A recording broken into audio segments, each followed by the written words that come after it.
आज मैंने बनाई है मूंगफली की बर्फ़ी और आप देख पा रहे होंगे ये बर्फ़ी बिल्कुल काजू की बर्फ़ी जैसी लग रही है। मूंगफली की बर्फ़ी को मैंने बिल्कुल काजू की बर्फ़ी के शेप में कट किया है और लगभग वैसे ही तैयार किया है जैसे काजू की बर्फ़ी तैयार होती है। ऐसे ही अखरोट, बादाम वगैरह की बर्फ़ी भी तैयार होती है। इसे बनाना बहुत ही सिंपल है। कितनी बढ़िया मूंगफली की बर्फ़ी बनकर तैयार हुई है। तो चलिए रेसिपी शुरू करते हैं।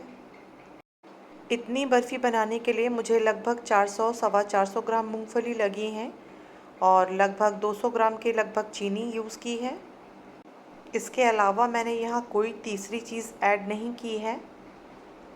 तो चलिए रेसिपी शुरू करते हैं। यहाँ मैंने 2 कप मूंगफली ले ली हैं।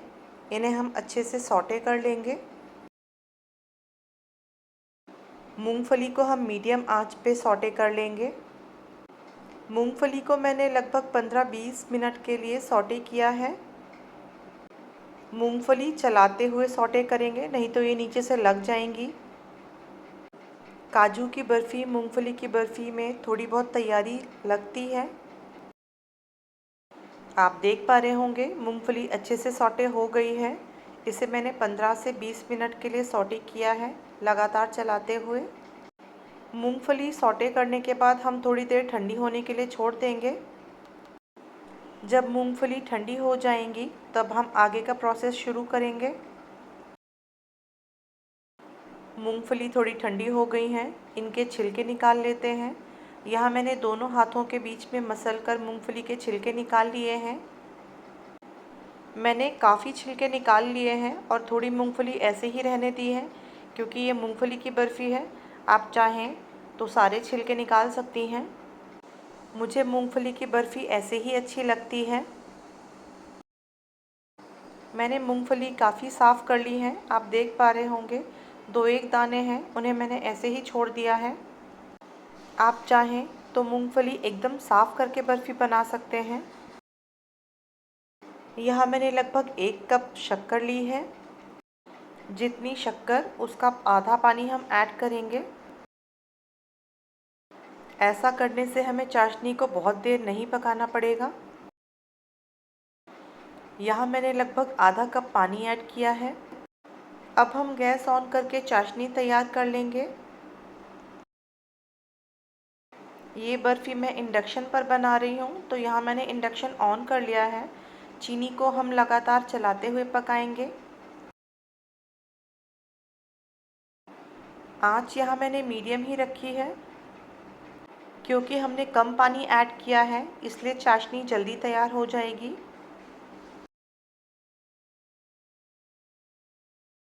जब तक चाशनी तैयार हो रही है तब तक मूंगफली पीस लेते हैं। यहाँ मैंने मूंगफली को दरदरा पीस लिया है। इसे मैंने पल्स मोड पर पीसा है। मूंगफली पीसते समय थोड़ा ऑयल रिलीज़ होता है। मूंगफली काफ़ी अच्छे से पिस गई हैं।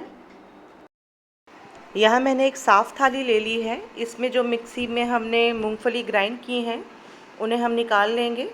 ऐसे ही एक और घान हम ग्राइंड कर लेंगे। यहाँ हमने बची हुई मूंगफली भी ग्राइंड कर ली है। इन्हें हम थाली में निकाल लेते हैं। मूंगफली मैं छान नहीं रही हूँ क्योंकि मूंगफली की बर्फ़ी थोड़ी दरदरी ही अच्छी लगती है। मूंगफली काफ़ी अच्छे से पाउडर हो गई हैं। आगे की तैयारी कर लेते हैं। चाशनी की कंसिस्टेंसी चेक कर लेते हैं। चाशनी लगभग तैयार है। आप देख पा रहे होंगे इसमें सफ़ेद झाग आ रहे हैं। चाशनी की कंसिस्टेंसी चेक करने के लिए हम इसे थोड़ा सा जो करछली पे लगा हुआ है इसे ऊपर से ड्रिप करके देखेंगे। अगर चाशनी गिरते समय तार बनाती है तो इसका मतलब लगभग तैयार है। मुझे मिठाइयाँ बनाते हुए काफ़ी समय हो गया है, तो मुझे तो पता चल जाता है कि चाशनी लगभग तैयार है। दूसरा तरीका ये है कि एक कटोरी में थोड़ा पानी ले लें और उसमें चाशनी की एक बूंद डालकर देखें। अगर गोली सी बन रही है तो आपकी चाशनी तैयार है।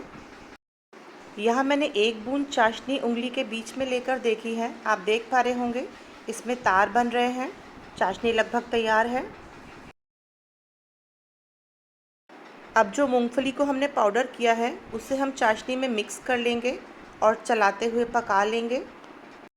मूंगफली के पाउडर को चाशनी के साथ अच्छे से मिक्स करना है। ये ध्यान रखें कि कोई भी लम्प्स नहीं पड़े।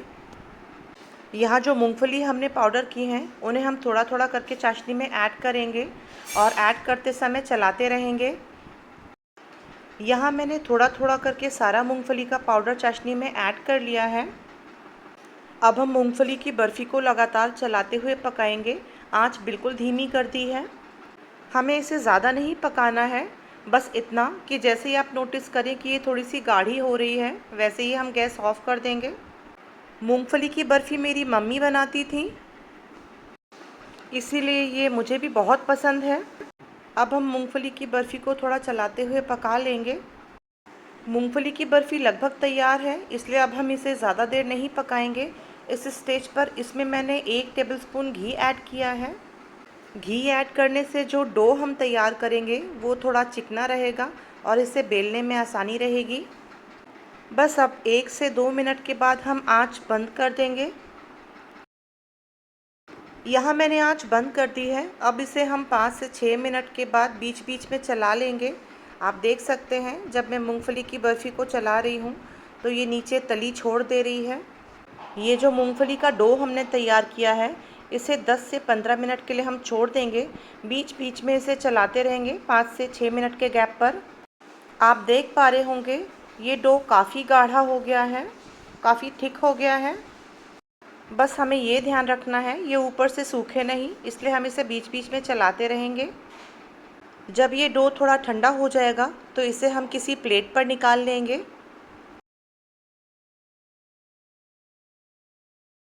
यहाँ मैंने एक स्टील की थाली ले ली है, इसके ऊपर थोड़ा घी लगा लिया है। इसे हम पूरी थाली के ऊपर स्प्रेड कर लेंगे। इस थाली के ऊपर मैं मूंगफली का डो निकाल कर उसे बेल लूँगी। इसके लिए मैंने एक छोटा बेलन ले लिया है, उसे भी हम थोड़ा ग्रीस कर लेंगे। थाली को मैंने अच्छे से ग्रीस कर लिया है। अब इस थाली के ऊपर हम मूंगफली की बर्फ़ी का डो लगा लेंगे। मूंगफली की बर्फ़ी का जो डो हमने तैयार किया है उसे हम कढ़ाई में से थाली के ऊपर ट्रांसफ़र कर लेंगे।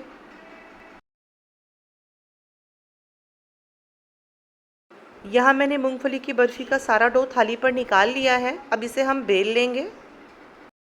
मूंगफली की बर्फ़ी का डो एकदम परफेक्ट तैयार हुआ है। इसे हम वैसे ही बेल लेंगे जैसे आटा बेलते हैं। मूंगफली की बर्फ़ी का जो डो है इसे मैंने हाथों से थोड़ा शेप कर लिया है।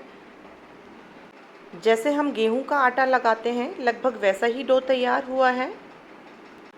इसे हाथों से थोड़ा एक सा कर लेंगे। एक बड़ी लोई बनाकर इसे हम बेलन से बेल लेंगे। ये काम हमको तभी करना है जब मूंगफली का डो थोड़ा सा गर्म हो। अगर ये बिल्कुल ठंडा हो जाएगा तो ये जम जाएगा। जब हम बेसन की या मूंगफली की बर्फ़ी जमाते हैं तो उसे हम डायरेक्ट थाली में निकाल लेते हैं।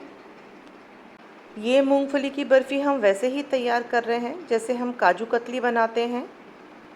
अब हम इस मूंगफली की बर्फ़ी के डो को हल्के हाथों से बेल लेंगे। आपको जितनी पतली बर्फ़ी चाहिए उतना पतला आप इसे बेल लें। आप देख पा रहे होंगे ये डो कितना आराम से बेला जा रहा है। इसे हम हल्के हाथों से पूरी थाली पर फैला लेंगे।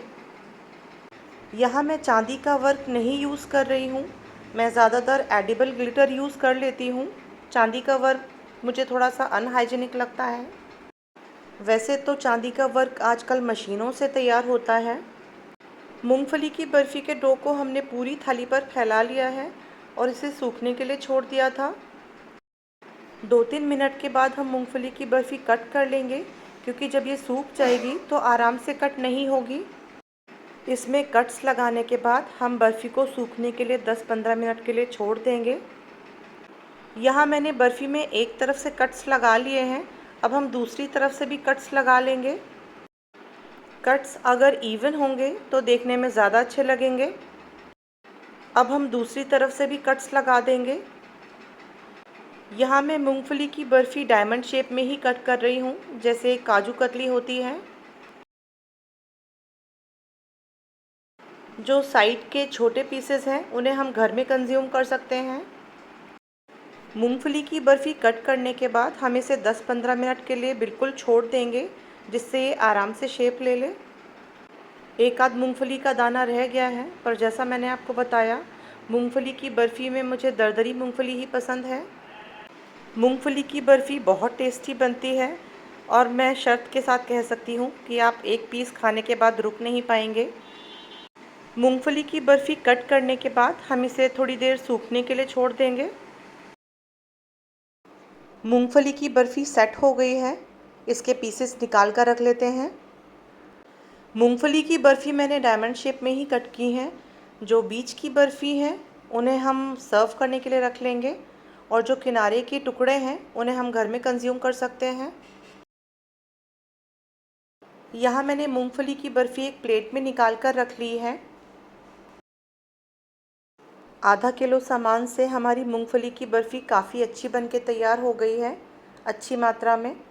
और आप देख पा रहे होंगे देखने में कितनी टेम्पटिंग लग रही है। ये बनने के बाद लगभग 800-900 ग्राम होगी। काफ़ी बढ़िया बर्फ़ी बनकर तैयार हुई है।